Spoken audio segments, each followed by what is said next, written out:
officer ko ang mga masarik na nagapabilin sa grupo sa nagapadayon sa tamak na progreso sa siyudad sa Masbate. Palakpakan ta ang pabunod na City Mayor sa siyudad sa Masbate, Ate Bing Sanchez. Pabunod na Vice Mayor Kuya Jamon Isparas.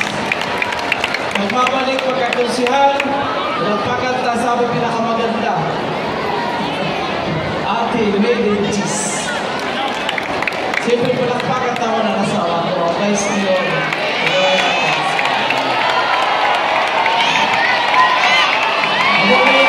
Abot na siya makandidata. Abot na siya makandidata. Kaya sabi niya, maging kasawa man na ang nagadumara dili sa ato sa probinsya, among kakamulang na apelido. Na ano wala nag-ibang apelido?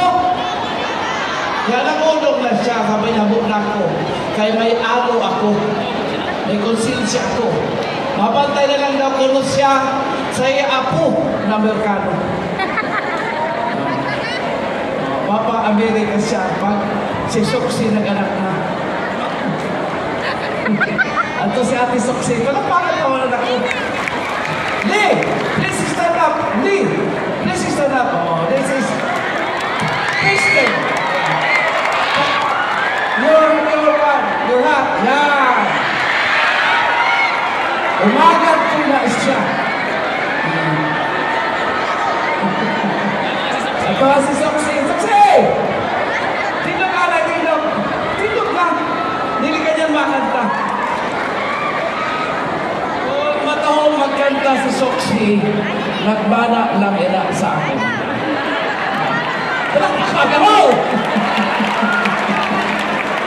Of course, ang atong pasalamatan sa niyan na atong tripon para sa atong kabataan na gitawag na Youth Festival. In honor sa atong pagsilibrar sa atong mga patron, St. Anthony de Padua, sa atong Padayaw Festival. Palakpakan ta si Sir Casey, Ma'am Casey Medina. Palakpakan ta po. Siya talaga naging kapoy sa rin na programa sa youth. Kaya siya natin Local Youth Development Officer. Siyempre, kaopod at is-teacher person sa siyudad sa Masbate. Wala ba si Honorable Florabel Lagko, palakpakan. Ano?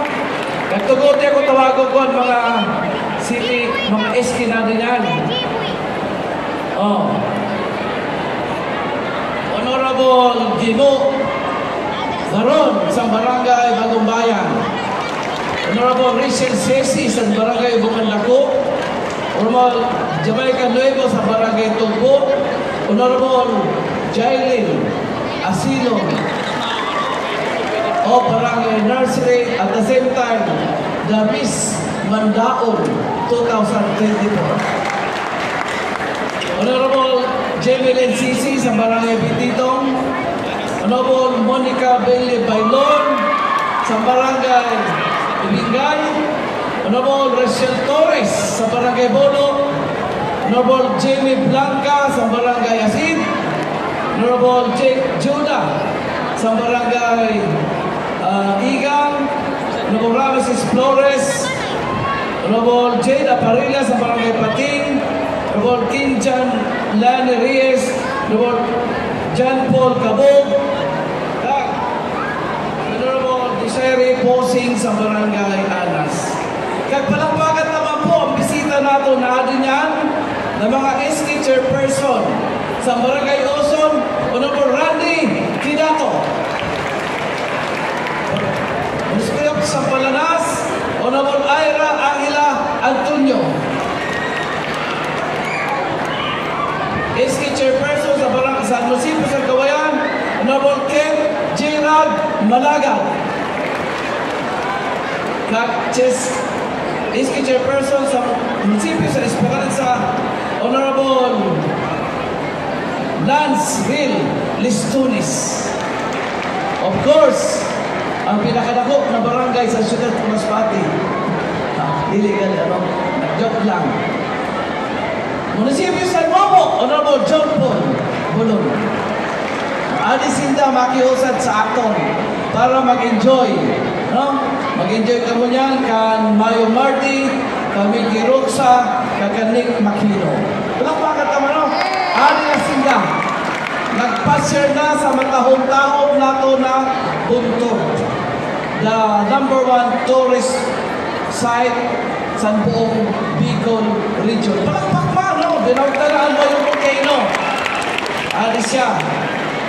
Siyempre, dili mapalugi ang aton #1 sa buong syudad sa Masbate.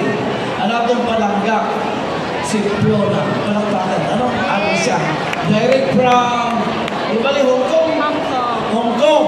Umuli lang kanina sa Rutano kay ma-perform, kay mapakita sa syudad sa Masbate kag tanan maadi na syudadano iguman si matahong na performer. Of course, ang atong drag queens, ano man sila. Ano? So, tama ang sabi na si Mayor Atisnio na governor na. Kailangan nato saan? Justisya. Justisya na wala kita kuryente, walang tubig, walang maayo na. Sa doon, ano? Tagwak lang kay tanan sa mutangan.